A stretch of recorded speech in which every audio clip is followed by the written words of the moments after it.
Hello, everyone. Welcome to the latest episode of In the Flat podcast. I'm your host, Tony Kill, joined again this week by Jess Saban with Jordan still off traveling the world, I guess. We'll hear from him next week on all his adventures.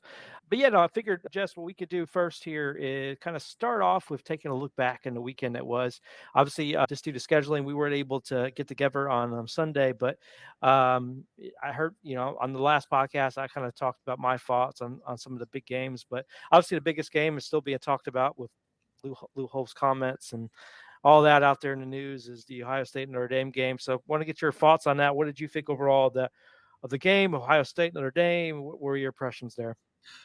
Well, it kind of came down to a little bit of what I expected. It was a battle of the trenches, particularly on the last play there. It was much lower scoring than I was expecting. Both teams have good defenses, but I figured there was enough firepower on each side that each team I would have expected to get like another 10 points each or something like that. It was Yeah, much lower scoring than I think anybody really expected, even if you were thinking it was going to be a bit more of a defensive struggle. But while we both picked Notre Dame to win, I mean, both teams played well. It's not like Ohio State blew the doors off of Notre Dame. And obviously, Notre Dame had, I think it was like 10 players out there for the, it wasn't just the last play. I think it was the last last two two plays, plays. Yes, it was. and those are the kind of mental errors that, I mean, it's not even like it was a blown coverage. I don't think Notre Dame's going to have that issue moving forward. It was a really bad roll of the dice for you there, really bad, luck of the draw. But I think both teams have a lot of good that they can take from the game. Kyle McCord looked better, particularly on that last drive, than I think any one of us expected. He looked calm, he looked cool and collected. He took what the defense gave him. He didn't force anything, and they were able to get down and get the win. So that's positive for Ohio State moving forward. But Notre Dame, I think we're going to be talking about this a little bit. I don't think they're out of the playoff just yet. I really don't, but they're going to obviously need things to bounce their way. Yeah, yeah. No, I mean, I was listening to a lot of media pundits this week, and like Paul Feinbaum's out. They're out. They can go ahead and they have a nice little bowl game. They don't get to. There's no reason like they don't play anybody. But I mean, I guess people just keep beginning. They have USC coming up in 3 weeks, and they're a top five team. They have Duke this week, which we'll talk Mhm. about in our preview, and that's a top, you know, 17 team right now. Louisville, if they win this week against North Carolina State, they're going to be a ranked team.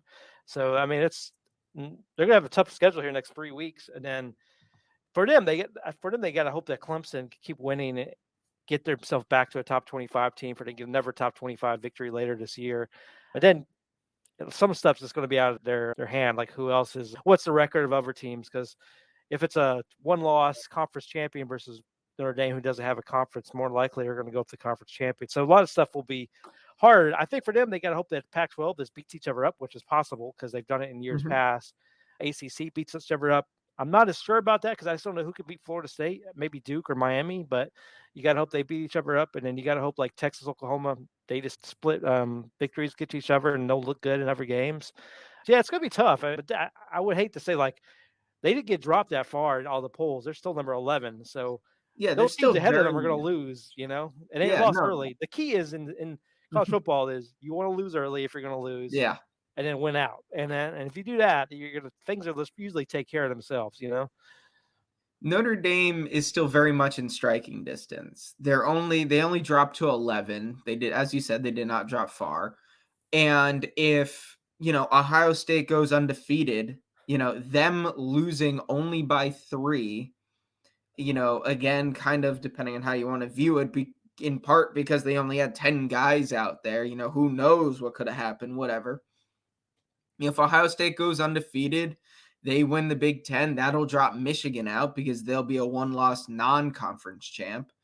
Notre Dame still has a shot against, USC, who's currently undefeated. They're number 8, I think, in the latest poll. Duke, who's currently undefeated.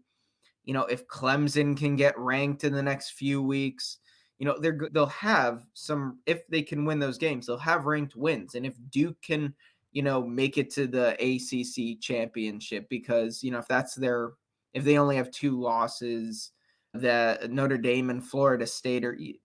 And they only have one ACC loss in that case, so they should make Yeah, it back to the ACC championship, right? exactly. So Because Clemson's already got two. yeah, Clemson's already got two losses. So again, like, and Lord forbid, if you're a Florida State fan, you know, Duke loses to Notre Dame, but then goes on to win the ACC. If that happens, again, that looks great for Notre Dame, especially if they can get these and wins. that's They what can't afford. They if have I'm no a wiggle room. They if have no as a wiggle Notre room. Dame fan, I think that would be what probably the best bet for them if Duke were to win the ACC and they have their loss to Mhm, Notre Dame because because that would be they would get in over Duke because they have the head to head, even if they both only have one loss, right? And that would be probably mhm. their ideal situation. Same thing USC. USC goes on to win the Pac-12, and if they have the two ACs, I mean that's how you get in. You beat a couple of those conference champions, and you can get them head to head. That's what you'll need to do. Yeah, I mean, long season ahead. I think nobody should be with one loss. Nobody should be out. I'm sorry, unless you get blown out like by 30, 40 points. You just shouldn't be out when you lose in a close game, even if it's at home. I just don't think so. Like Ohio State lost this game, and Notre Dame held on to win by 4, like they should have. I don't think Ohio State would have been out because they played good the whole game too. It's just a back and forth top 10 matchup, and so I don't think you should count those teams out. And so that's one thing I'm looking forward to with the 12-team playoff next year is that people won't be automatically out with one loss. So I'm looking forward to that. Any other thoughts from the weekend? Anything that stood out to you, like any maybe results that surprised you, or any teams that impressed you, anything like that? This wasn't a result that surprised me, but the reaction to it did, and that's Oregon beating Colorado. I do not know why so many people were like shocked that Oregon State not just beat Colorado, but blew them out. There and then everybody got upset with Oregon's head coach with his pregame speech about, they're looking for clicks, we're looking for wins, or however he said it. And people are acting like coaches weren't going to just do whatever it took to motivate their guys. Like, people, like, I know this isn't a college football thing, but people love the fact that Michael Jordan would make things up in his head to motivate himself to be better. Like, he would imagine some guy insulted him. Like, we saw that with the Last Dance documentary, Yeah, and that would motivate him. And so the Oregon head coach is coming and is like, look, the media loves these guys. They're already crowning them because they're 3-0. We're like an afterthought here, even though we're a top 10 team in the country. Everybody only seems to care about Colorado, but we're not here for the attention. We're just here to win, to get to the playoff. Like, of course he's going to use that to motivate his guys. And I don't know. There just seemed to be this like bizarre kind of backlash to it, as if coaches haven't been, taking every little thing they could to motivate their players for since the history of sport. I don't know. Like, it felt like the people were looking for something that just wasn't there. yeah. No, I mean, we expected that Mhm. performance from Oregon, Yeah. and I mean, if that, and they're mad about what Dan Lanning was saying, but I think a lot of people miss the fact that the Oregon players were stomping on the logo, Yeah. were They were talking all the before the in the game. pregame, they were saying all kinds of negative things to the Oregon players, and so they got what they if you can dish it out, you have to be able to take it back. I mean, that's just what it is, Shiloh and so Sanders before the game was like quoted about how they're gonna beat Oregon's behind, except he used the expletive there, yeah. like, and he was talking smack, and then people were like showing this clip of him getting like absolutely run over. And I just don't know why I understand being confident, but going into this game, I wouldn't say anything. Oregon has much more talent, much more depth. You guys can come in quietly confident and say those things behind doors, but why say things that get extra motivation to this talented team? I just it didn't make sense to me. And we'll talk about the game coming up, but yeah, I Mhm. think they're in for rude awakenings coming up without Travis Hunter. I don't even think Travis Hunter would have made that much of a difference. They probably got a touchdown or two, maybe stop one of the touchdown drives. I don't know, but yeah, he would. I mean, they still would have lost by like 28, 35 points, something like that. So Tell they you probably this would have much, scored the more. I think Oregon Oregon probably took mascot's been getting a sorry, the Oregon mascot's been getting a great workout in every Saturday I this year. know, right? Yep. So yeah, no, I think I'm interested to see where Oregon goes from here. They look like the team is rolling on both offense and defense. So I'm interested to see once they play the Oregon State, Washington State's, USC's, Utah's of the world, how that goes. This could be interesting to see. All right, any other thing that stood out to you before we move on to our Week 5 preview? I think we're ready to move on to the preview. All right. Well, let's start with Utah and Oregon State, sticking there in the Pac-12. So obviously Utah is coming off that very, I would say, impressive defensive performance against UCLA, where they just completely destroyed UCLA and everything they wanted to do in that game. The first play of the game was Dante Moore for a touchdown. An interception for a touchdown to Utah. And Utah offense only scored 7 points the rest of the game. That's all they needed. They won 14-7. Nate Johnson, the quarterback who played for Utah, because Cam Rising was still out, had a decent game, but only threw for 117 yards and 1 touchdown. He's great on running. He's not there yet as a passer. He needs more time to develop, but they're just having to do what they can because they don't have Cam Rising. If Cam Rising does not play, which I don't think he will, if he wasn't playing last week, I don't think he's going to play this week. This is going to be an interesting matchup because Oregon State, though they lost last week to Washington State, they put up a lot of points still. Their defense is doing okay. DJ Udo still, he had that back-to-back weeks, have that Clemson-like performance where he threw for 50% and, less than 200 yards and only 1 touchdown.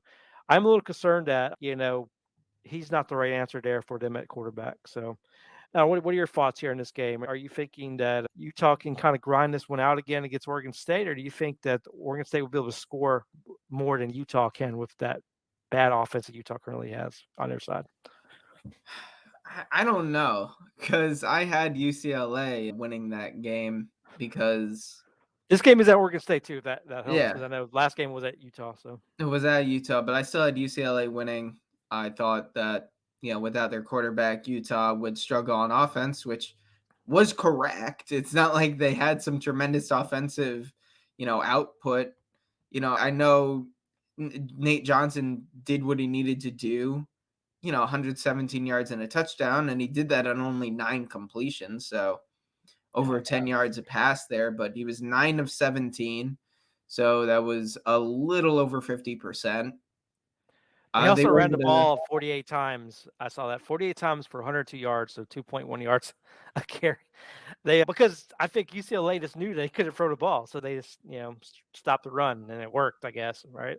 yeah, I mean, well, in total rushing yards on the game, UCLA had 9. And this is not a rushing performance game to see the great rushing attack out of both It these teams. was 102 total yards. Both teams barely average. UCLA averaged 3.6 yards per play. Utah averaged 3.4. Neither offense looked particularly good.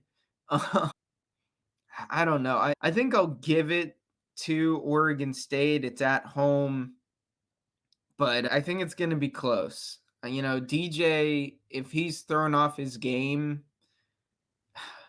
here's the thing. I expect Utah's going to, I'm going to go Utah. I'm going to pick Utah. If their defense can do that to, what's his name? Dante Moore. Dante Moore. Thank you. For some reason, I was going to say Darren Moore. But either way, that's there. Then I think with what we've seen from DJ Uiagalelei, I think he's going to be able to be thrown off his game. I think Utah's going to be able to do that, and we've seen what a bad DJ looks like. So, Yes, I am thinking Oregon State here, just because it's away. If you remember the last couple of years, Utah has been really dominant at home, but struggles on the road, and they don't have Cam Rising. I just think Oregon State will be able to score too much. But God, I mean, you're right there. That defensive Utah can just shut down. My hope is that for Oregon State, that DJU has more experience than Dante Moore. I mean, Dante Moore is like what, 3rd or 4th start ever. So DJU has started a lot more games, seen a lot more things, and he can, I think, does more of his legs than Dante Moore does at this point. So I think they'll be able to grind this one out and win this game at home. This is my upset special of the week: Oregon State over Utah. So we'll see if that happens, but I do think Oregon State will win this one. Next up, we're sticking to Pac-12, USC at Colorado. So USC's coming in 4-0. They struggled a little bit last week against Arizona State. That Drew Pine, the offense, that seems to put up some points against this team. I really feel like Arizona State had no There's no reason they could score 28 points against this team. But with the talent they had to have left the program, they should have been able to score this much. So I'm still worried about that USC defense a bit, but obviously the offense is still clicking on all cylinders. And hopefully don't think Colorado is going to be able to slow down this offense at all. But I do wonder if they'll be able to score some points, though. There could be a little bit of explosive offense. Last week they didn't show that as much. So I'm interested to see without Travis Hunter how that offense continues to get better. So what's your read on this game? I think USC is going to blow the door off of them. I think, what's the line at 21 and a half or something like that? Do you think it's going to be that if they recover? Yeah, I think USC is going to cover. Colorado, they're a great story. What Deion Sanders has done for that program, what he's done to bring in all of these eyes to college football, it's great. But that doesn't change the fact that as it stands right now, this will probably be the weakest Colorado team over the next few years. Yep. They're made up almost entirely of transfers. And a lot of these guys that are transferring in, they might Not have like the top tier player, right? So they're some not of them that. are some of them are quite good, but at the Yeah. end of the day, you're not getting those guys that are going to be starters on Georgia, Alabama, Ohio State, Michigan. Those aren't the guys that are transferring. You're getting these guys that may have, you know, committed to one of those teams that but then ended up on the bench and they didn't want to be on the bench, so then they transferred out. That's most of the guys that enter the transfer portal. They're very valuable pieces, but he's still got to build up this team. Shador has looked great to the point where I've heard a lot of people speculating where he could go in the draft and if maybe he wants to stay an extra year because this is the weakest Colorado team. So he comes back, Travis Hunter's still there, there's a lot of things that they have to build on, but I don't think this is going to be Colorado's year.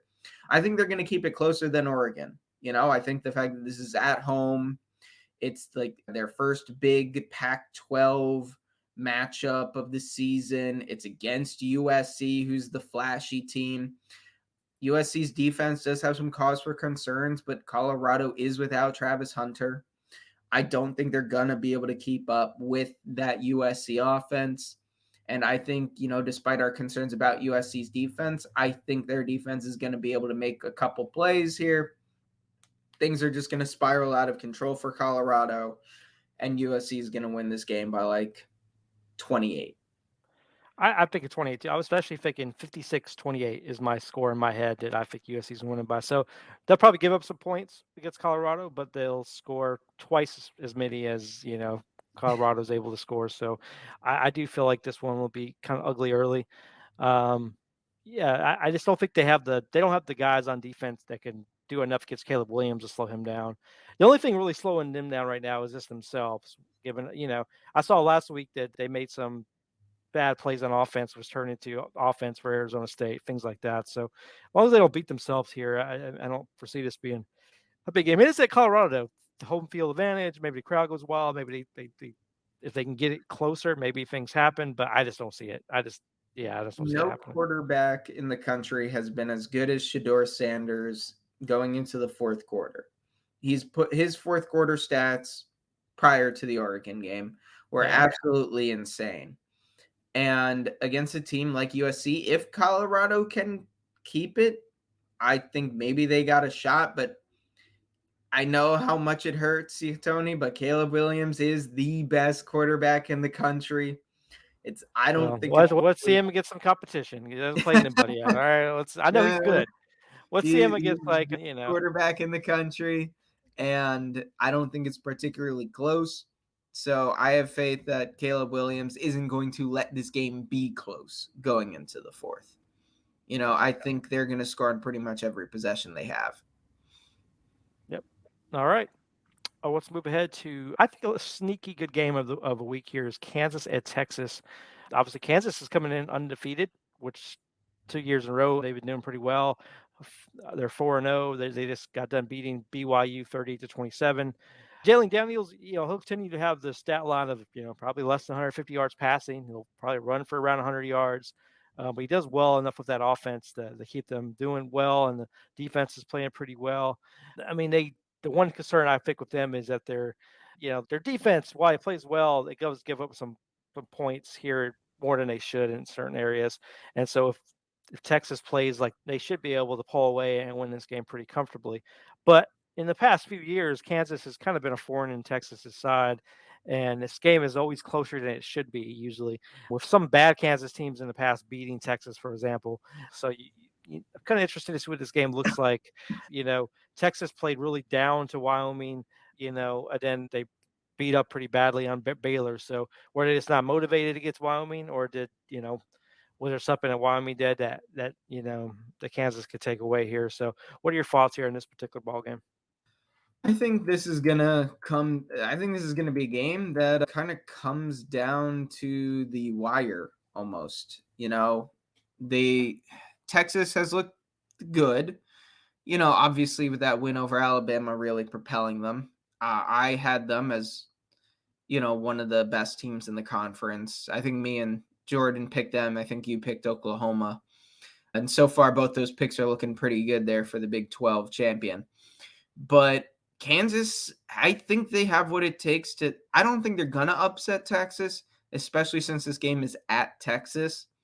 Texas will play to the level of their opponent. If their opponent is bad, they play bad. If their opponent is good, they play good. And I think Texas, this is going to be a game that talent is going to bail them out. But I think Kansas is going to be right with it all the way through. I think this is a game Texas will win like a 31-24 kind of game. I think, this will we're getting into the area now where we're really going to see what Quinn Ewers is. As a quarterback, as a prospect, he's looked good so far this season. But, I think Kansas is going to give them a heck of a fight, and Quinn Ewers is going to have to, kind of pull them out of the fire, so to speak, at the end there. And I think he's going to be able to do it. Yep, going back and forth. I almost made this my upset special, but I just feel like because it's at Texas, it's probably going to be Texas winning. I could see this game being close going to the third quarter, and then Texas kind of pulls away, gets a I think couple of it'll be close touchdowns. going into the fourth. I Yeah, think yeah, Texas will pull away, but I think it's going to be a tight one. yeah, definitely. Hey, as a Notre Dame fan, I hope Kansas just destroys Texas in this game. But hey, that's just It's my Notre my Dame. fan. You guys have beef with every other major, iconic, Yeah, college we team hit them here. all. We just want them all to lose. Then we be the last one standing is what we want. So that's all it is. Yeah, no, I think it's gonna be a good game. I think but if Texas really goes in there, runs the ball well, and gets going early, when Texas has to catch up and gets into a game where they don't want to get to, then it might get out of hand a little bit. So as Kansas, you want to slow this game down, get an early lead, and try to hang on to it basically.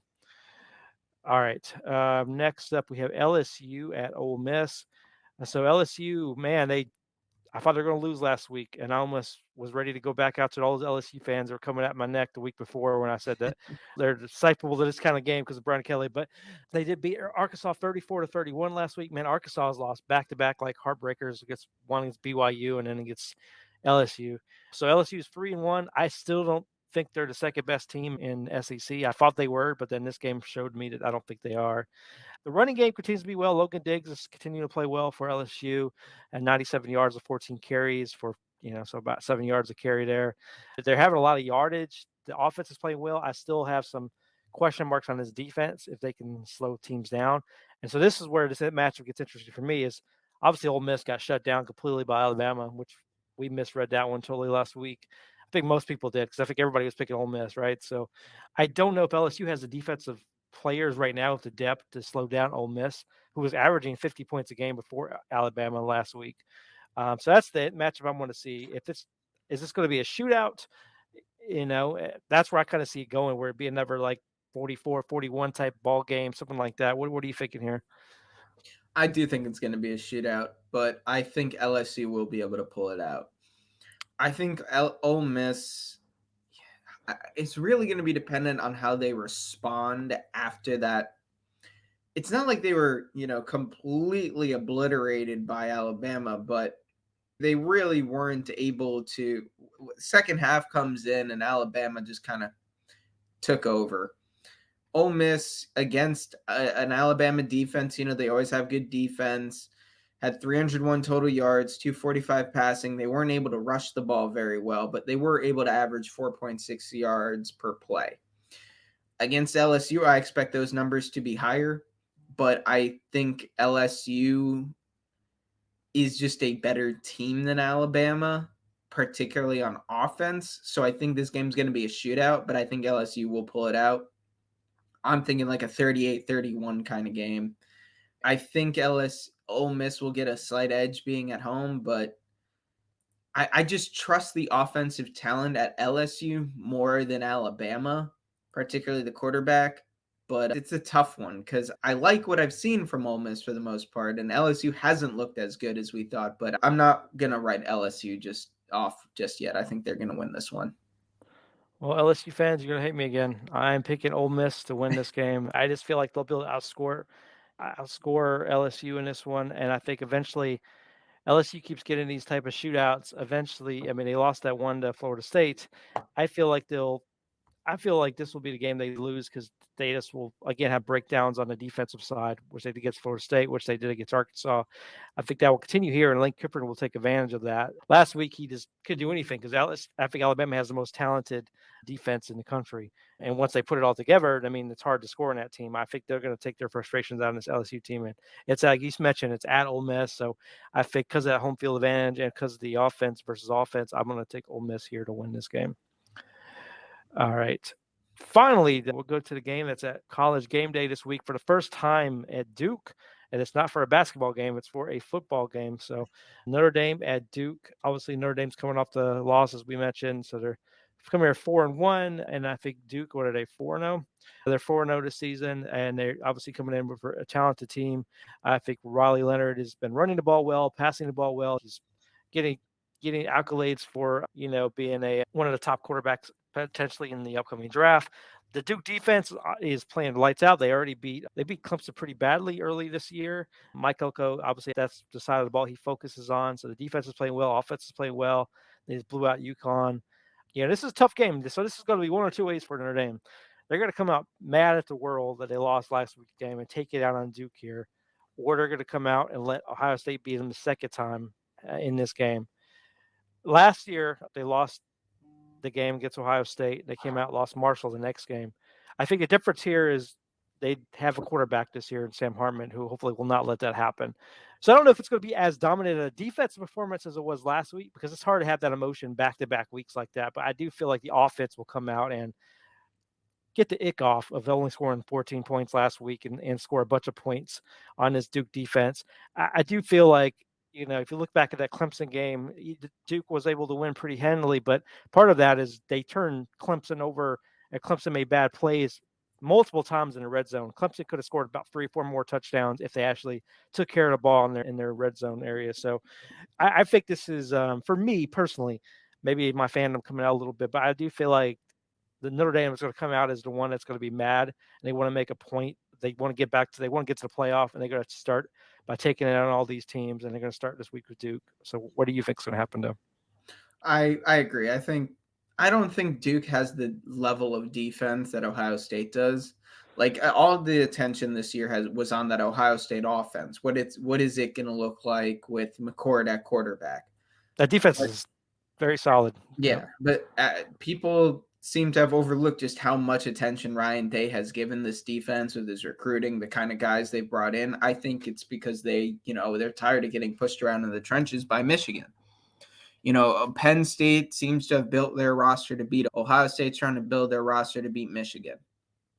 And Michigan's just doing what they're doing because it's worked the past couple of years against Ohio State and Penn State. Duke is not that level of team. They're much better than I think anyone really expected. Their quarterback has looked pretty good so far this year. He's getting draft talk, but I think Notre Dame's going to come out. I don't think Sam Hartman's going to let a Marshall, happen to Notre Dame this year. I think they're going to come out. I think they're going to win this game like a 34-17 kind of game, where maybe it's not complete utter dominance, but they're going to win. They're going to be like, look, last week we lost to one of the best teams in the country, but we are also one of the best teams in the country. There is a difference between us and the level of team that Duke is, and people think Duke is good, but they're not great. And I think Notre Dame is going to come out. They're going to make a statement that despite the loss, we are still a great team. We still are going to be in the playoff hunt. Yep. All right. Well, we'll see if it happens. If they lose this game, we may not have a podcast for us this season because I'll be too depressed to talk about anything That college would football that related. would be a very rough Sunday recap. Yes. All right. All right. Let's go to a mailbag question. Obviously, with some of the changes up front or some performances, both good and bad, if there's any update on your playoff pick, or is it still pretty much set? I think you had it Georgia, Michigan, USC, FSU, and Georgia as the champion. So any changes there from your playoff predictions? Well, I'm not as confident in Georgia being the champion right now. I'm not confident in any team being the champion.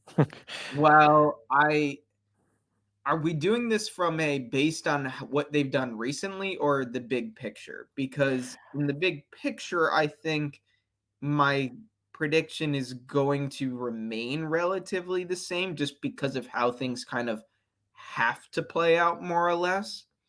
Like FSU has won these past couple of games, but I have not been particularly impressed by them. It No. keeps coming down to the last second.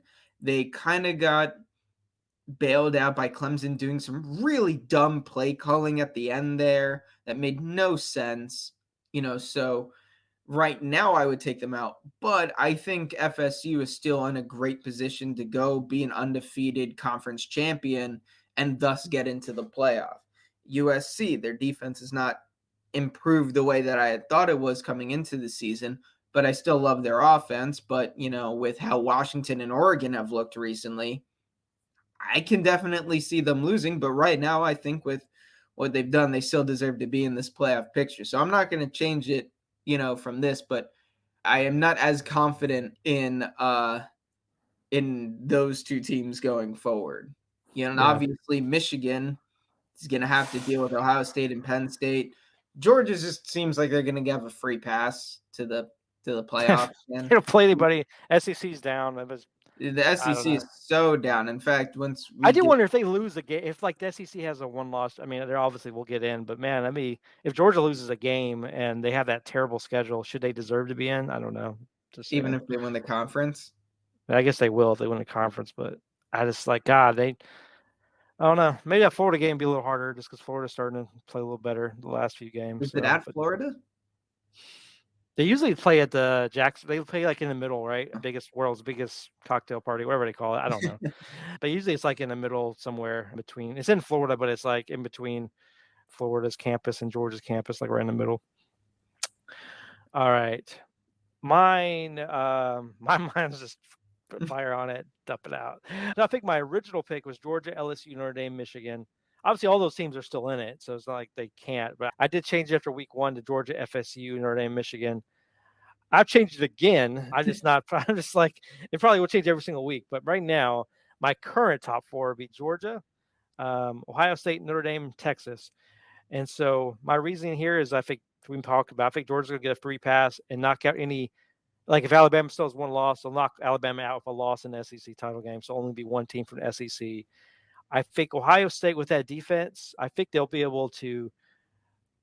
I don't like what I've seen from Michigan's offense this year, so I think they'll be able to shut down Michigan's offense. The game I worry about is Penn State for them, but I believe that game is that at Penn State or is that Ohio State? Uh, Ohio State football schedule. Let's double check.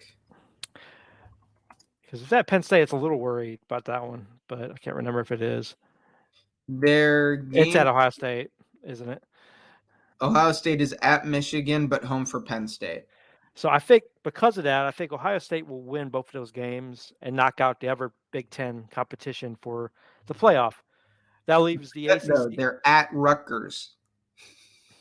Well, yeah, well, they almost lost. Michigan almost, well, they almost lose, but it was a Rutgers close looked game. good against If Michigan. they Like had I any know kind the of score offensive doesn't pulse, reflect. they would have done better. But Yeah, I mean, defense looked pretty well, better than East Carolina. So it's not saying much of how Michigan's we just look. taking out all your teams this year. I don't know what's going on with that. So I think Ohio State will get in there. For Texas, I think I think there's not a lot of great teams in the Big 12. So if they can just do their job, they'll make it there to the Big 12. Now I have them potentially losing this week at Kansas, but I think it'll be close. But I do feel like the only challenge will be Oklahoma. I did call Oklahoma early in the season, but the game this past week against Cincinnati from Oklahoma really I shot away because those defensive struggles. I saw it. Cincinnati just didn't have the manpower to do anything about it. 20-6 win over a kind of downtrodden Cincinnati team is not impressive to me. So I'm worried about that. So for Notre Dame, I picked them because I feel like if they beat USC, they'll knock the Pac-12 out because I feel like they'll kind of beat each other with losses. And I think the ACC, from what I'm seeing in Florida State, I think Florida State's going to lose a game that you don't think they will. I think they might lose to Duke or Miami, but I don't think Duke or Mhm. Miami will go undefeated again. So that's where I have Notre Dame coming back and getting into the playoff. So that's my 4. Next week, Duke may be in my Final Four. I don't know. We'll see what next week If holds there. if I had to pick a 4 for this week, just this week, who I think the top 4 teams are, based on who they've beaten, what they've done, how they've looked, I think it could be Georgia, Michigan, Texas, Washington. Definitely. I mean, we have Washington, number 2 in our ranking this week. I'm definitely a believer in Washington. I think the hard thing with Washington is they have to get through like a very tough slate. It seems like all the Pac-12 teams scheduled all their big matchups starting in the middle of the season to the end, and they're just going to back to back beat each other up, and there's not going to be nobody left. My only fear of them because they think they have to play Oregon, they have to play Washington State, they have to play the USC. I think they have to play Utah. I mean, that's like, that's That's murderer's row right heck there. of a slate there. You go 2-2, you'd be happy, right? And that's going to knock them out of the playoff, or maybe a 3-1 will knock them out. Because then you got to get to the Pac-12 championship, and then I mean, we saw some what team happened with with USC last year. yeah, all they had to Injured. do is win to get in.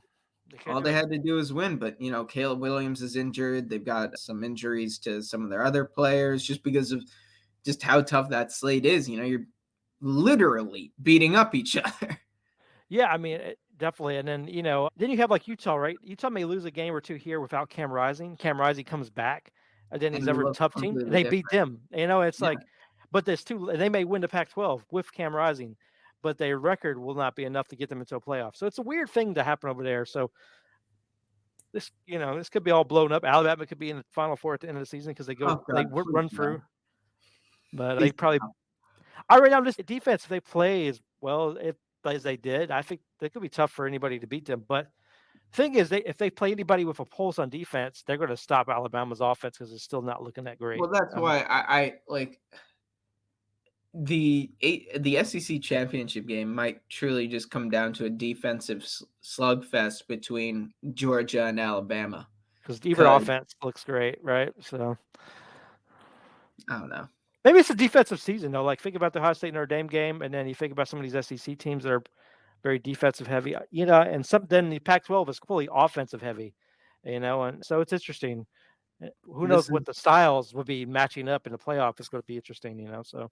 Yeah, I mean, Alabama's think all their best players are currently, on on the defensive side. Dallas Turner, Kool-Aid McKinstry.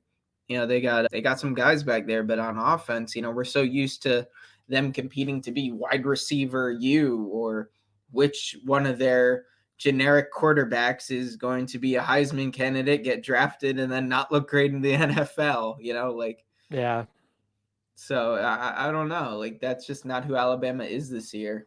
But Georgia doesn't feel like they have the sheer you know immovable object defense that they've had the past couple of years, and their offense has just struggled. I mean, the fact that they're even the fact that UAB was ever in that game against Georgia, it I just don't think I think I talked about it on the podcast earlier this week, but it feels like with Georgia, they're just like flipping a switch when they're ready to play. It's like that South Carolina game down 14-3 at halftime, flip the switch, cost me $1,000 my bet. But I just feel like why is that switch not being flipped at the beginning of the game? And it is because that's what eventually they get behind, like they play like a LSU or they play like a team that has a pulse on offense. They get behind early. They might not have the offense to come back, and that's going to be something that worries me exactly about them. like if they're like at least right now, the game against Florida, since we brought it up earlier, it's listed at Florida, but obviously if they go to a neutral location, I don't know if ESPN would list that at this point. Yeah. But I mean, they gave up 21 points to UAB. Yep. South Carolina was winning that game, and yes, the defense turned it on, but again, like if there's a team that is just more consistent on offense, like I saw some people putting Georgia on upset alert this week at Auburn. Now, I don't think that's going to happen, but Yeah. The fact that Georgia, like when we were going into this season, we were just like, yeah, just write them a ticket to the playoff. It's not as certain anymore, but obviously they're still the number one team, and I think rightfully so. They haven't exactly done anything to warrant dropping out of maybe to two they could drop, but just because you haven't been that impressed with them. But it's not like Yeah. they're in any way, shape, or form remotely close to dropping out of the playoff. But Yeah. and like you said earlier, with their schedule, one loss, Yeah, they lose this game to no. Auburn, right? And Auburn's not a good team. I mean, that's all it takes. Mhm. I mean, obviously, yeah, you win the SEC, they're probably just going to get you in no matter what your record is. I feel like, but I feel like, man, you don't want to play with fire here, and never know what happens with that. Okay, one other question for you: what is your super dog of the week? I picked mine, Oregon State over Utah. Who you got this week? I got South Carolina over Tennessee. Tennessee, I was higher on than I think either you or Jordan coming into the year because I really like Joe Milton as the quarterback, but he's not looked good. He's barely completing 62% of his throws. He's only got 925 yards on the season. 8 touchdowns to 1 interception is good, but he has not impressed me so far. And this Tennessee team, they just don't look like they got the juice that they did last year. I don't know if it's, all of the pieces that they lost to the NFL or what, maybe they're just waiting for this next recruiting class to kind of come in and, kickstart them, but that'll be like a next year thing. South Carolina, I've liked what I've seen. The only two losses that they've had have been to UNC, whose defense is much better than anyone thought, and to Georgia, and they were winning that game. And Tennessee just is not going to have the defense that Georgia has. I Yeah, think this is going to be a shootout. I think Spencer Rattler right now is a better quarterback than Joe Milton. Now, that's not to say that obviously Joe Milton is going to be a better prospect. He just is. His physical traits just are unbelievable. He might have the best arm in the world. Doesn't matter if you're in the NFL or in college. He might just have that good of an arm. But he's not polished. And I think in a game like this, I think South Carolina's really got a shot, and I think they can do it. yep. No, I agree. I think it's a good pick. I think Tennessee just has a click this year, and so I can see this being a nice win for South Carolina as well. All right, before we wrap up here, I just want to share a little bit of news I just saw come through, and that's Texas A&M quarterback Connor Wimman. He is out for the season, broke a bone in his foot, so he is out, and so obviously he got hurt last game. And I think Max Johnson came in, threw for 123 yards, 2 touchdowns, so he played okay, and they ran away with it against Auburn. But I think you're gonna have to really rely heavily on that defense this year with Connor Wimman being out. I do wonder how that's gonna change things. I wonder if that will kind of force them to be more of a running team, which I don't think Jimbo really likes. But maybe they force them that way. Maybe they start, actually performing a little better because we've been saying for years that they need to become more of a running game and not be so pass heavy because they just haven't had the quarterback to do it. So maybe just force them that way. And I think Max Johnson's a good enough quarterback game manager to get him some wins this year. I don't think they're gonna get anywhere near like a 10-win team because they're only 3-1. But for Jimbo's sake, you gotta hope he gets that 9-3. So you gotta hope Max Johnson can take you away there. So we'll see if that happens. With that, we will be back next week, obviously, to react to all the games that happened over the weekend. In the meantime, feel free to follow us on X, In the Flat Pod, or our website, intheflatpodcast.com. As always, send us your mailbag questions. Send us anything you want to talk about. Thank you for those who engage with us on our top 10 list. If you disagree, send us who should be in the top 10. Who are we overlooking? Who are we not thinking about? By no means, you see all these top 10 lists, nobody's perfect. We're definitely not saying ours is. I mean, ours is the closest, but nobody's perfect. So, if you see any disagreements, let us know. But until next week, guys, bye.